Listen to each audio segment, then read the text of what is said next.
Hi, and welcome to this tutorial video on how to help first-time buyers with purchase planning using Tactical Mortgage Solutions. So when you're logged into Tactical Mortgage Solutions, if you click on the home purchase section, then you'll be able to create a new strategy session. So let's just create a mock client here. Okay, so if they're not already in your database, then you can add them there. And then click save, and then you'll be taken forward into this screen. So if we add a new strategy session, first time buyer planning demo, let's say they're in BC, make sure here they are selected as a first time buyer. So now what we can do is we can really break down a budget for them, a budget and a plan for them, making sure we are factoring in the different costs depending on what their purchase price is, and you can do this depending on the province as well. So let's just say the first scenario is they want to buy for 500,000, and then we can create another scenario and then just show them the differences there. So we can go through this with the client, so going through this with the client on the call, showing this to them, or you can do this separately and send a video like I'm recording this video now. So as they're a first time buyer, you can see property transfer tax. Because Ray is a first time buyer, there's no property transfer tax applicable, but we can see if we change this. So let's go 950. It will calculate what property transfer tax is applicable here. So you can see the property transfer tax is now calculated there. Down payment wise, this is the next step is where you can show them what down payment will be required. So let's say the budget is 950. They want to put 950 down. You can show them the different levels of down payment. So the minimum down payment here, and the key difference here is this isn't 5% because the purchase price is between 500 and a million. The down payment is 5% of the amount between 0 and 500,000, and then 10% of the amount between 500 and a million. So what the TMS does is it works that out for you. So you can see the minimum down payment that they need for this budget is 70,000. So let's say the client has 85. You can show a different scenario of, okay, well, if you were going to save, and let's just say let's change this. Okay, min down payment.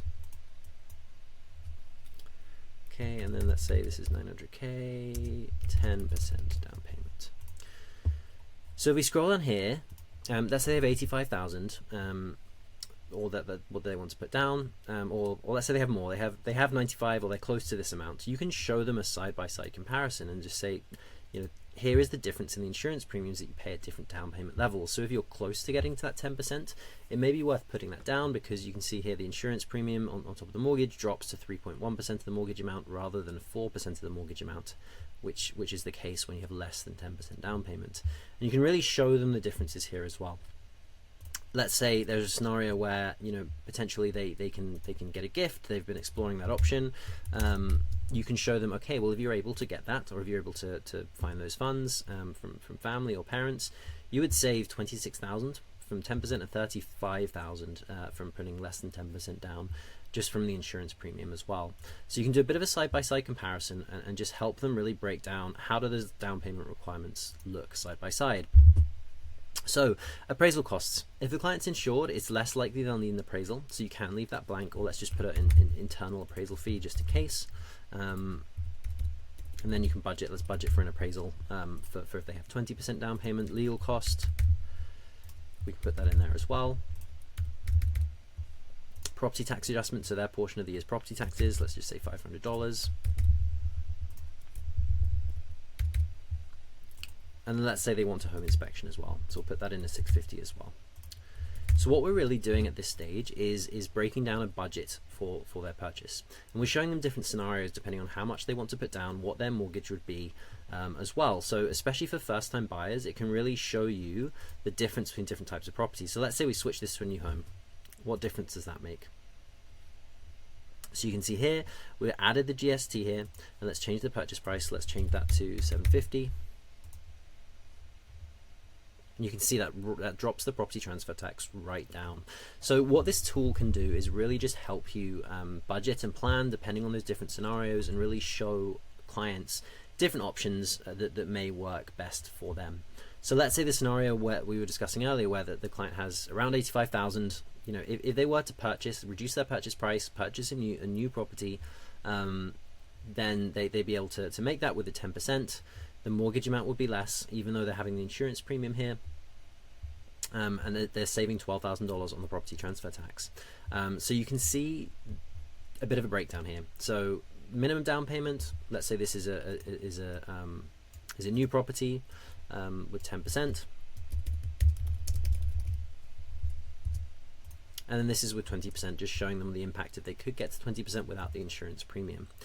So the key thing that you want to cover with clients, especially first-time buyers, is making sure they have enough funds, not just for down payment, because a lot of people assume this is the amount I put down, this is what I'll need, but they're budgeting for everything else. So you don't want that surprise of, you know, okay, well, $70,000 down payment, and then they get to the lawyers and they realize they need an extra $20,000 they haven't budgeted for. So you really see the importance here of making sure that you're budgeting for those extra costs.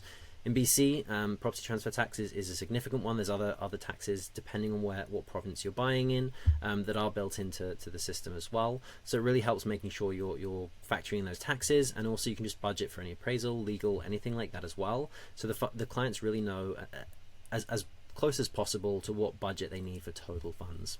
Now, if we scroll down here, the next step here is showing them estimated monthly cost of home ownership.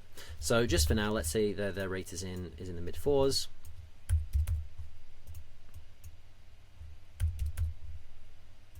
You can show them a budget here, and what you can do as well is you can explain, well, if you're able to get 20% down payment, you can actually spread the payments over longer. You can amortize over 30 years, so you can see the difference in payments here as well. Let's say strata fees slightly less because of the purchase price. I mean, that may not be the case, but property taxes,